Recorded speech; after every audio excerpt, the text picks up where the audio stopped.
I'm just going to get some water for the evening and hopefully enough for breakfast too. It's 3 p.m. still on my first day of my hike. This is a beautiful little creek, and I'm somewhere that way. Not too far. It's probably a 5-minute walk, but looks farther. This is where I'm going to fill up my water. I've got my platypus 3-liter bladder. It's nearly empty. Been drinking a lot of water today. Filled this halfway up when I started the hike. Then filled it all the way up about 2-3 miles in. And just finished the rest of this at 3 p.m. So going through quite a bit more water than I expected. Of course, I've got my Sawyer squeeze system. So what I figure is the more, the better in terms of water. Yes, I will have to do quite a bit of elimination, but that's the way it goes. Elevation is difficult for some people. It affects everyone differently, but from what I've read and heard, the more water you drink, the better.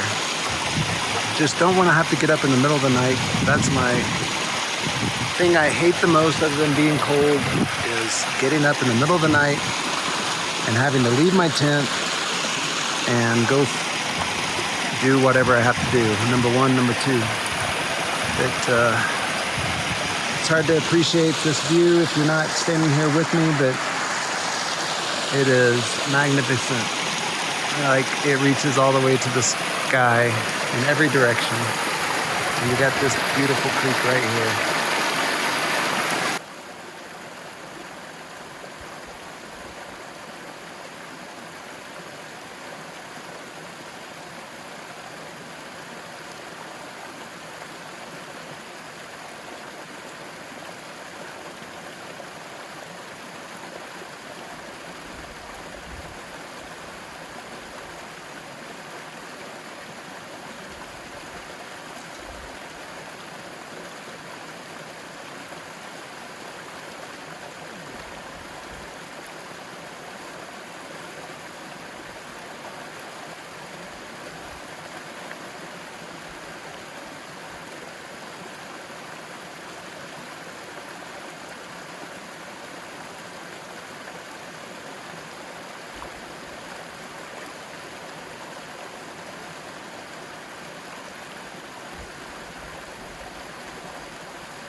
There's my tent right there. I'm still at the creek, and I got that up behind me, and all of this in front of me.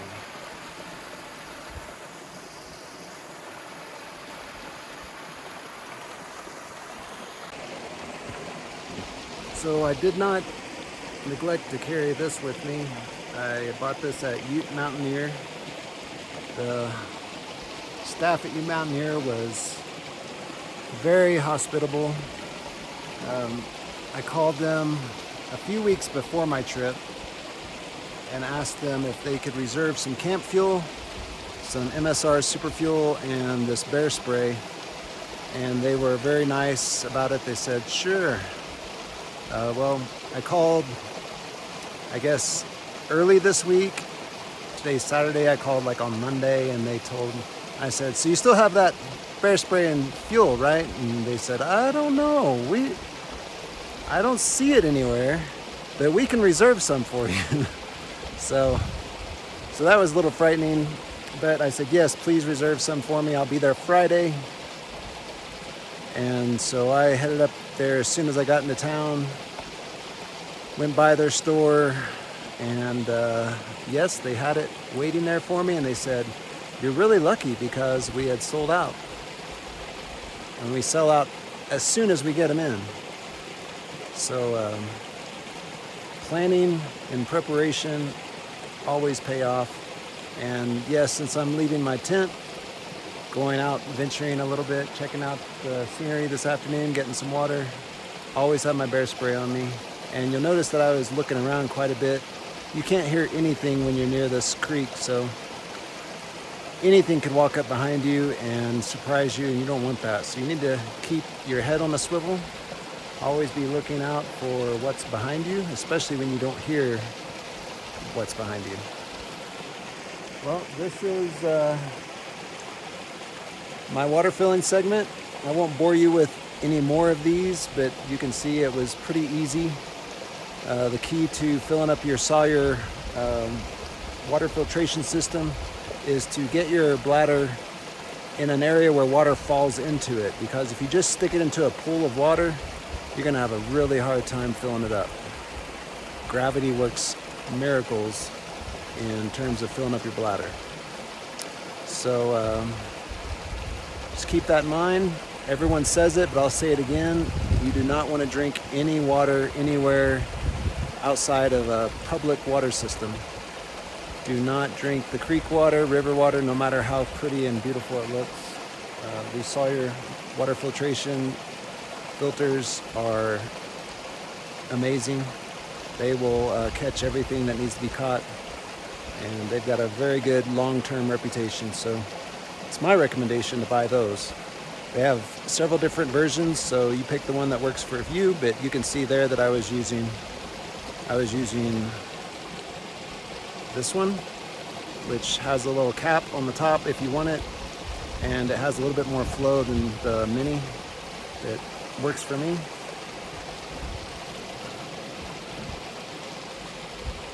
And it's just been a beautiful day. It got a little sunny, but most of the morning hike was cloudy, overcast, which is a big help because you're exerting a lot of energy, using up a lot of your water in your body, and the clouds certainly help quite a bit. Right now it's really sunny, and I've got lots of sunblock on. Of course, I'm wearing my hoodie. Always have it on. Got sunblock on my legs, face, arms, feet. Not my feet. The altitude's getting to me. But on my hands. And so far, not a whole lot of wildlife. Seen the pikas and the marmots that everyone talks about, but so far nothing else. Maybe I think I saw a squirrel, but very few. All right, it's probably noisy here, so we'll cut it short and talk to you on the next one.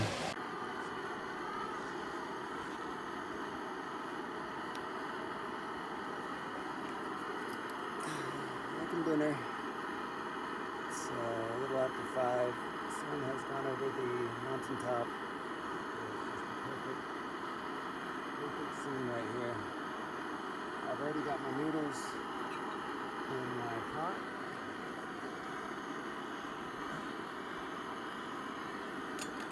I'm going to get those to boil for a few minutes. And then I'll put in my veggie mix.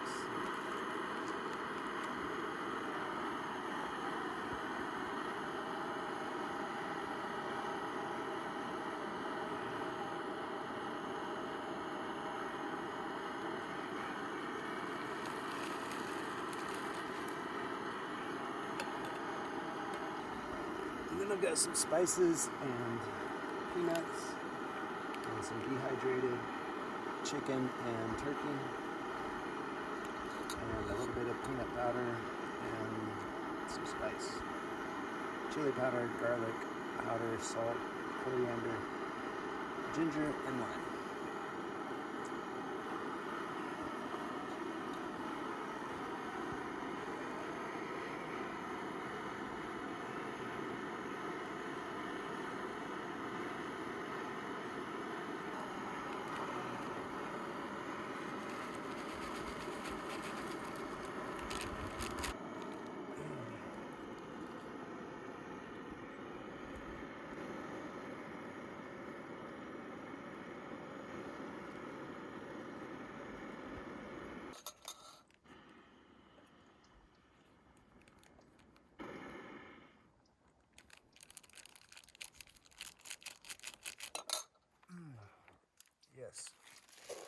delicious.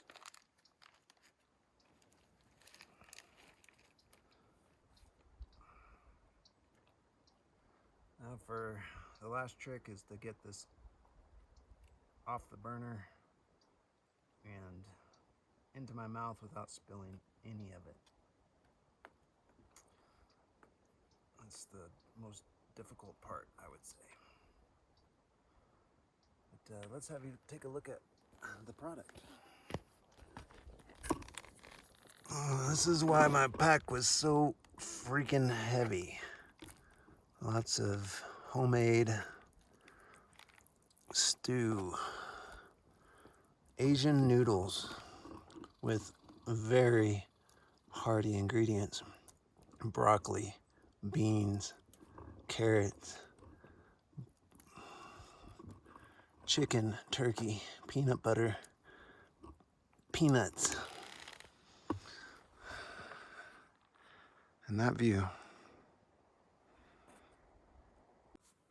Oh man, I forgot how hot I made this stew.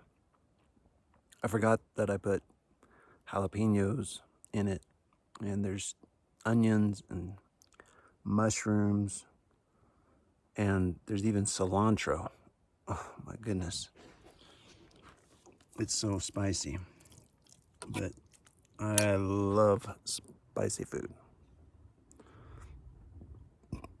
So, I'm one happy guy right now.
It is 8 o'clock exactly. Still not totally dark, as you can see. There's still some light out. Current temperature appears to be about 58, according to my little thermometer. But it feels colder. I'm in my tent. I've got all my stuff set up. Sorry for the bad view, but I basically got double layers on my upper body and lower body. Got 2 pairs of socks. Got some more clothing if it gets too cold. Again, I'm at 11,200 feet. 227 feet. Sorry, I'm not sure which way to look. I'm always looking at the video, but the camera's over on the left. I've got my sleeping bag. Sleeping bag here. It's got down in it. And I've got a Thermarest Neo Air. Man, I'm doing a really bad job at pointing this. There, let's try that. I've got a foam pillow. This is made by have no idea by who. It says made in the USA. Thermarest, okay. It's been a while since I've used it. I've got a silk mummy liner. And so I think I'm good to go. I've got some gloves if I need them, right here.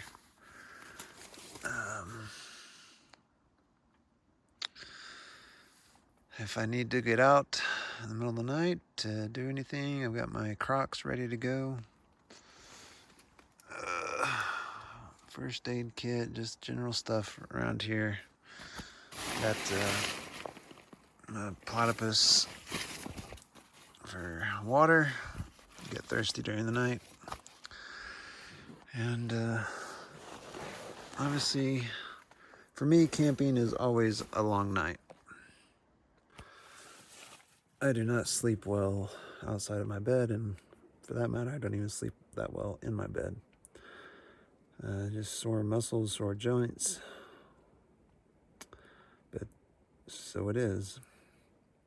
Anyway, I'll be putting some earplugs in, and took some NyQuil. That'll help get me a few hours of sleep. And we'll see how it goes. Get up sometime, I don't know, around 5 or 6, and head out to West Maroon Pass after I do my breakfast and get everything ready. Another thing I did that I didn't put on camera was that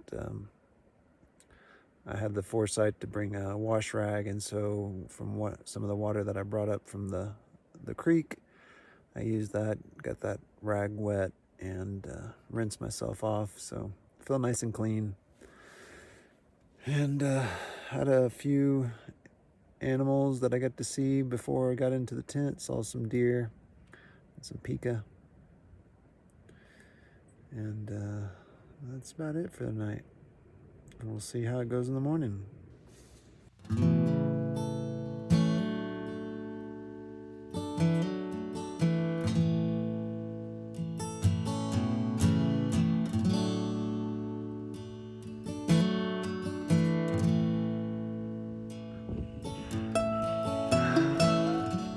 This is my first glimpse of West Maroon Pass. You can see it right there, the low point to the right of the trail. I've only been hiking for about 30 minutes and I'm already whooped. But no rest for the weary. Keep on trucking. It's 8:43 in the morning right now.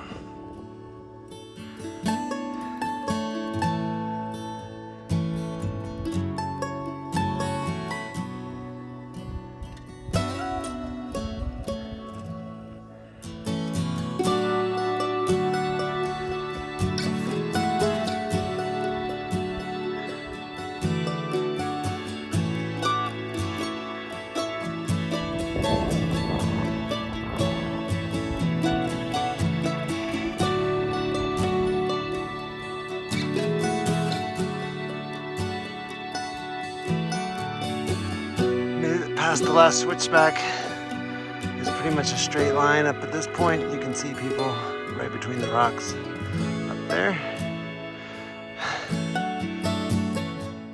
Well, I have arrived. It's 9:26, about an hour and 15 minutes after my departure from camp number 40 at 11227. My GPS says we're about 12,500. Right here is the peak, or the pass, excuse me. And over there is where I'm headed. Back down and back up to Frigid Air Pass.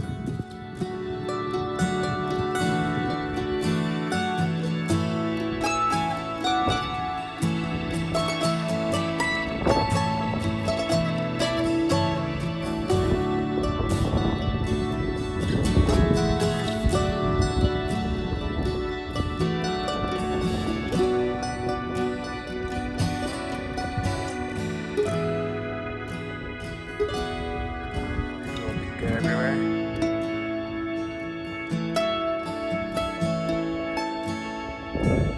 that was pure torture. A few steps, rest, breathe, repeat. Obviously there's people that can do it very easily. At my campsite I saw people all afternoon and evening with just camelbacks, nothing else, just them and their tennis shoes and camelbacks. And obviously coming from this direction, so for those that live in the area that do this on a regular basis, it's obviously pretty easy, but for us Texans that come up here once every few years, it is rough. But definitely worth it.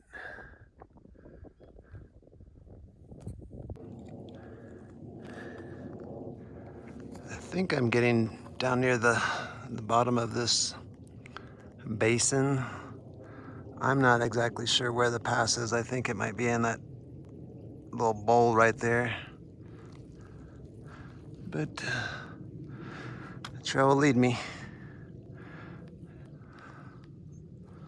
It's about 9:57 in the morning right now.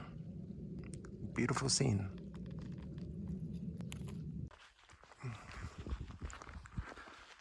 All right, we are at the fork that sends us up to Frigidaire Pass. North Fork Trail 1974 or 1970, the way I came. And then you've got one other one that says 1970. You can actually see there's one trail that way, one trail that way, and another trail that way, and another trail that way.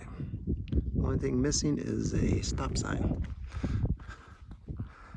So I'm going to check my map just to make sure that I'm supposed to go on the right. I think I am, but never get me too sure. Oh, I'm right here. 1970, 1974. The map is facing north, just like the landscape. So that's where I'm headed. I don't think the pass is in the bowl. I think it's probably off right there.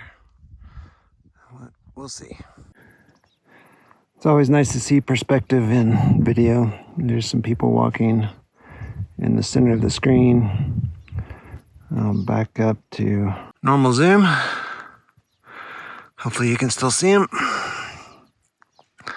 Look at that little lake there perched on that flat area. That's beautiful. There's my trail. Keep on going.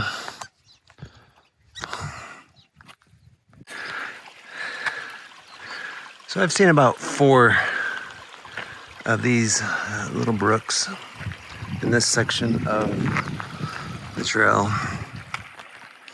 I chose to fill up my water where I had that nice big creek, West Maroon Creek, falling water. I would not want to have to try to get water out here and filter it. So just keep that in mind if you're traveling this section of the trail between West Maroon Creek Trail and Frigidaire Pass. Unless you want to go to that lake, there's not a whole lot of options for water.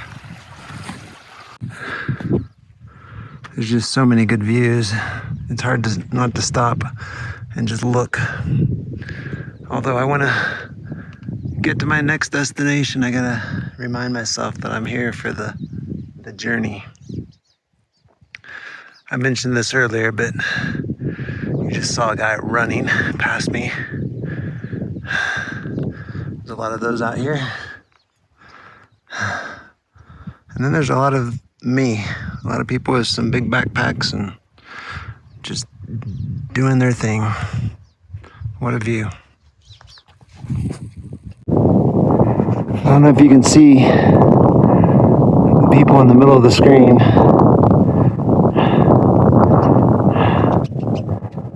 It's hard to point out. They're right there in the middle. Sorry for the focus. This is a 6x zoom.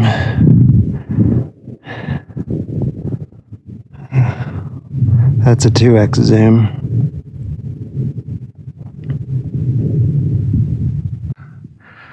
That's a 1x. That's where I traveled from. At least, you know, the low point over there. And still headed up. Still looking for the pass. Somewhere up ahead. All right, I'm on the last fork before Frigidaire Pass. You can go up that way. You can see people right there. So there's the pass. Up to the right in that bowl on the right side of the screen. But you can also keep going this way. Don't do that. Don't do that if you're doing the 4-pass loop. Follow me. Follow me this way. You can see that trail down below. There's people walking this direction. That's one of the small ridges I crossed.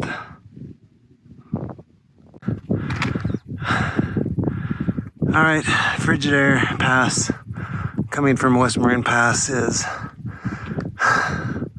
extremely difficult.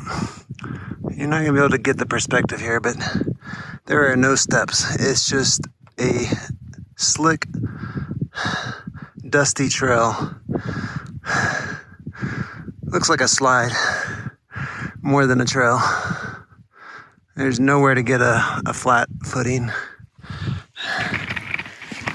And I gotta tilt the camera down to get the trail in sight, because if I tilt it even, you can't see the trail. But that's it. It's just basically a dry mudslide. I've reached the peak, completely out of breath. You can see the trail. It makes its way. It's very deceiving because it's basically flat. You can see those people.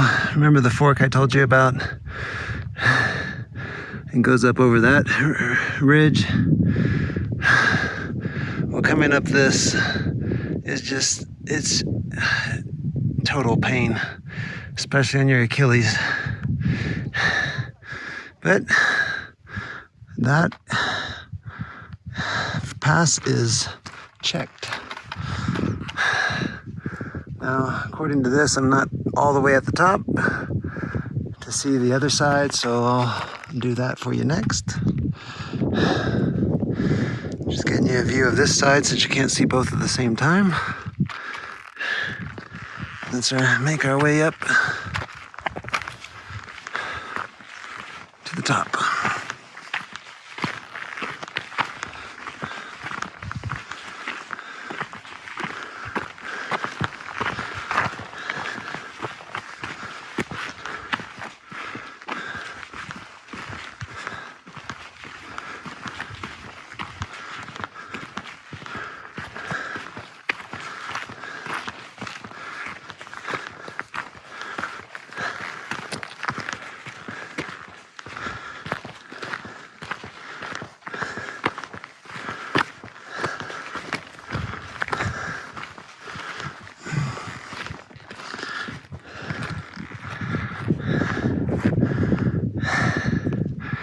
Here's the other side.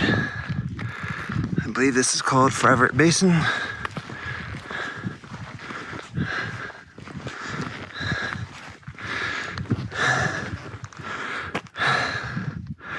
This peak, or pass, excuse me, is a little more crowd friendly. You can see there's some trails you can go off, find some solitude if you want. Oh, by the way, it's 11:07. So I made it from my Camp 40 to the top of Frigidaire from 8:15 to 11:07. I'll do the math later. I'm too tired to think about it now. Now, I gotta find my next camp somewhere before North Fork Cutoff Trail. I'm gonna be following this ravine and this tree line down in the middle until I get to that fork.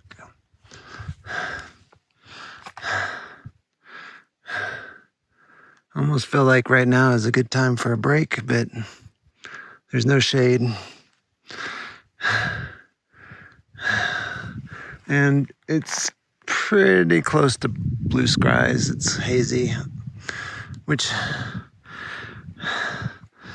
the Grizzly Creek Fire, you can appreciate it. I mean, you can see the haze here. It's not noticeable in things that are close up for sure, and you can't smell anything, but you can definitely see the haze.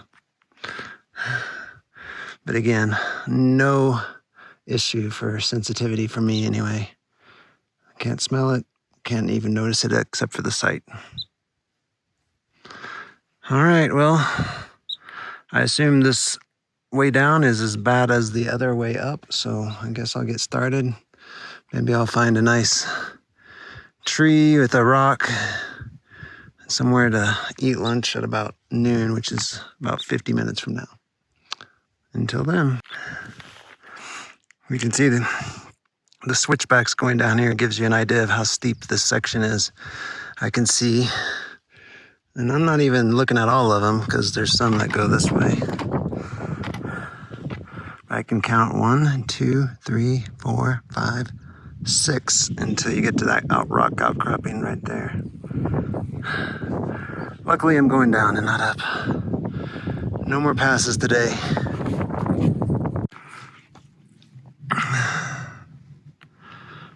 I don't know what this plant's called, but I know the deer last night at camp were eating it all over the place. So the deer like it. Anyway, there's a lot of these sections on the trail that you're walking between the two sides. It's just a narrow goat path between. You can see the trees are becoming more dense. Up until this point, that's pretty much the only tree that I've seen. But be down there in the forest here before too long. Be looking forward to that very much. And just so you get an idea of the panoramic view, incredible.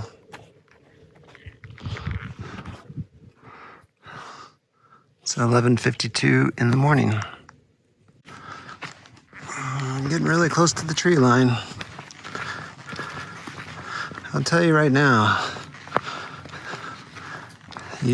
if you're going clockwise, you take your last chance of water on the Maroon Creek Trail.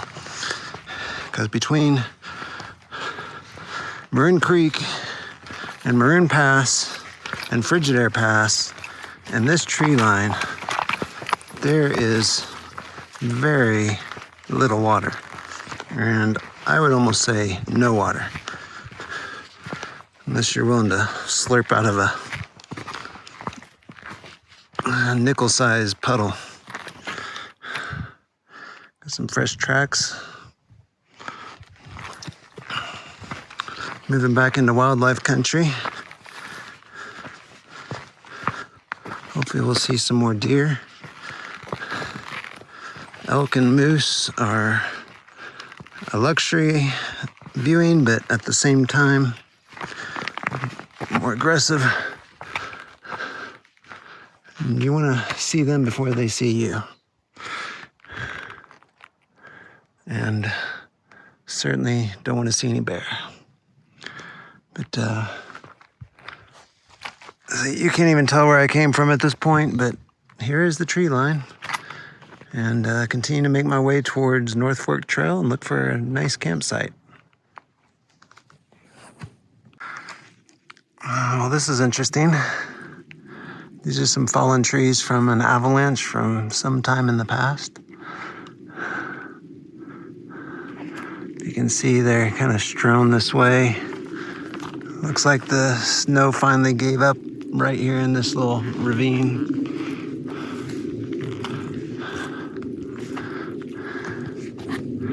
I just heard thunder. It's 12:47. I've passed a total of 2 people, both solos, on this trail all the way down from Frigidaire. Quite a bit of wind right now. I've felt a few drops. I don't know where they're going, but I don't think they're gonna make it to Frigidaire Pass with this weather. I checked my InReach GPS mini forecast and said a 43% chance of rain. Wasn't supposed to be any rain during this trip, but we definitely need the rain here in this area. Well, I hope those 2 make it out. It was 1 female in her 20s, 30s, and 1 male, probably in his 30s, 40s. Oh, and there was 1 more couple. 1 couple in their probably 30s. So they're both headed towards Frigidaire Pass, and there's no other way to go from here other than Frigidaire Pass. And we got a storm coming, so I hope they know what they're doing. I need to go find a camp. Right here, some snow down in this valley. I guess there's just not enough sunlight to get to it. Wind has really picked up right now. You can see more evidence of that disaster of an avalanche. It must have came down the whole side of this wall. Hear that? Storm is coming. Just hope I can get somewhere safe before it hits.